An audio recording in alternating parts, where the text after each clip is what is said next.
Wrestling legend Hulk Hogan dead at 71, Hulkamania, traced back to Minnesota roots.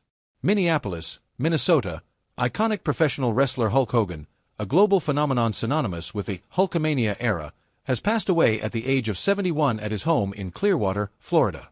While his larger-than-life persona captivated millions worldwide, it was in the Twin Cities of Minnesota where the foundation of his legendary Hulkamania gimmick was truly laid. Terry Bollea, known to the world as Hulk Hogan, became the undisputed face of professional wrestling in the 1980s and 1990s.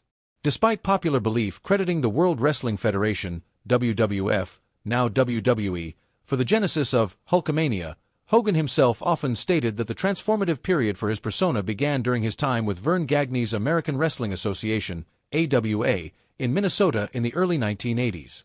Hogan's journey to superstardom saw him leave the WWF initially after a disagreement with Vince McMahon Sr. over his role in the film Rocky III.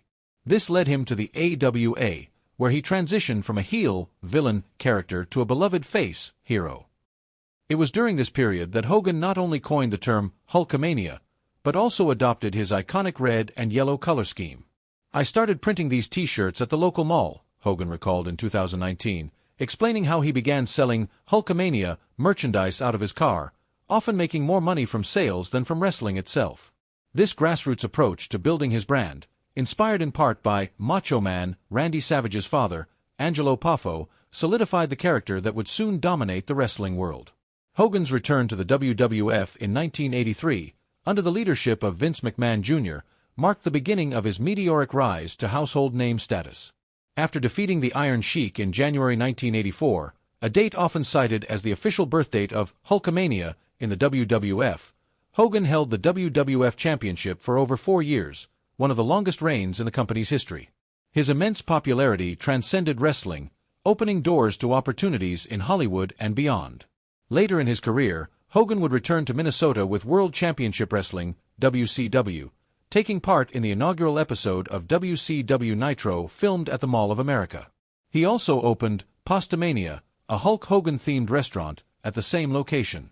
During his WCW tenure, Hogan once again reinvented himself, shedding the Hulkamania persona to become Hollywood Hulk Hogan, the leader of the infamous New World Order stable. Even in recent years, Hogan held a special fondness for the Twin Cities. During a visit to the Mall of America last year to promote his new beer line, he expressed his affection for the region. "I love the Twin Cities. I lived here from 1979 until '84. I worked for a guy named Vern Gagney with AWA. I never wanted to leave. I love this town. I love the Twin Cities."